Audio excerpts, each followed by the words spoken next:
Basically, we've been working continuously from the minute we started the company.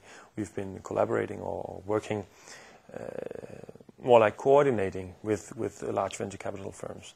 We recognized fairly early that we would need a large chunk of capital in order to actually pursue rapid internationalization, which is necessary in an internet-based product, as we see it, especially to this market.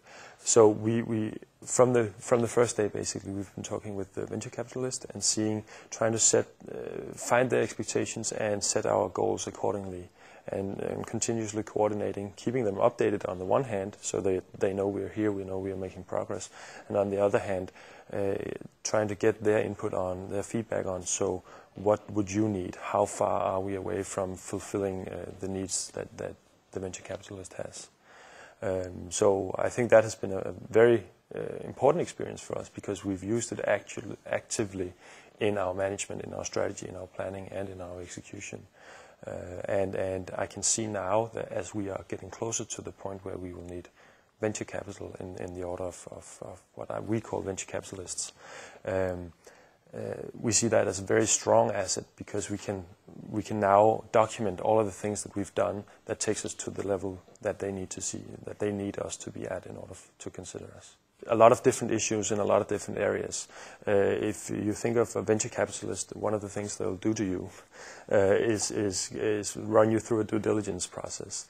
And of course, there are some very basic things in terms of you have to have everything, all the legal documentation, all the legal basis of the company has to be in order.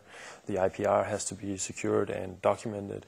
The employee contracts has to be in order. The organization has to be well formed, etc., etc. That's sort of the base level. On more higher levels, there's a lot about. It's a long discussion, and there are a lot of issues. But the most important one, as I see it, is having a sound go-to-market strategy. And that seems to be the most important point for them. Having a strategy or even a plan, which tells them that you've thought about how you're going to do it. You've actually tried or gained some information and some experience in how you're going to do it, and that you can basically convince them that you can do it. So what we've been doing is that we've been looking at the market for pre-seed and seed capital, and in between funding, I think they call it mezzanine capital, and trying to figure out what is the best strategy, what is the best funding strategy for us in order to avoid dilution and still reach the goals of being a potential venture capital company. And what we've done is that we went out and talked to some of the established or government-funded pre-seed organizations and seed organizations to see what kind of approach they would have. And after looking at that for a while and really considering it, we actually turned around and started looking at private funding, private investors. So we looked around in our own networks and saw, does anybody have any money that could be interested in investing in us? And we actually very rapidly found a small group of investors who thought that this was a very good idea. They had complete confidence in the team that we have, and that we would be the best people for doing this at this point.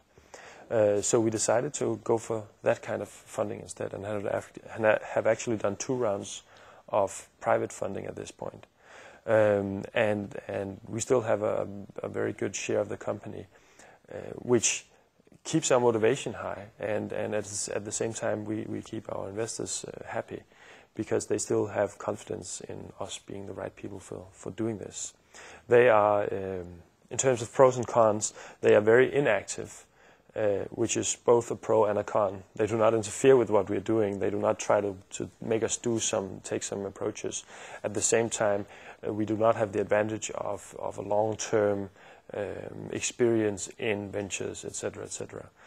We feel that we've compensated for that by continuously keeping an open conversation with the large venture capitalists and getting their input, so that we could still ensure that our strategy matches with the venture companies, with what we have to do in order to be a venture capital company.